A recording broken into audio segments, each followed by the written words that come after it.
और तुम उन लोगों को खूब जानते हो जो तुम में से हफ्ते के दिन मछली का शिकार करने में हद से तजावुज कर गए थे।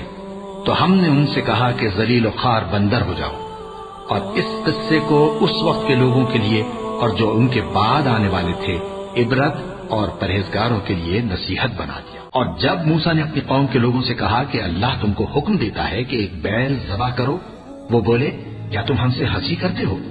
मूसा ने कहा कि मैं अल्लाह की पनाह मांगता हूं कि नादान बनूं। उन्होंने कहा कि अपने परवरदिगार से इल्तिजा कीजिए कि वो हमें ये बताए कि वो बैल किस तरह का हो। मूसा ने कहा, परवरदिगार फरमाता है कि वो बैल न तो बूढ़ा हो और न बछड़ा, बल्कि उनके दरमियान यानी जवान हो। तो जैसा तुमको हुक्म दिया गया है वैसा करो। उन्होंने कहा, अपने परवरदिगार से दरखास्त कीजिए कि हमको ये भी बता दे कि उसका रंग कैसा हो। मूसा ने कहा, परवरदिगार फरमाता है कि उसका रंग गहरा जर्द हो कि देखने वालों के दिल को खुश कर देता हो।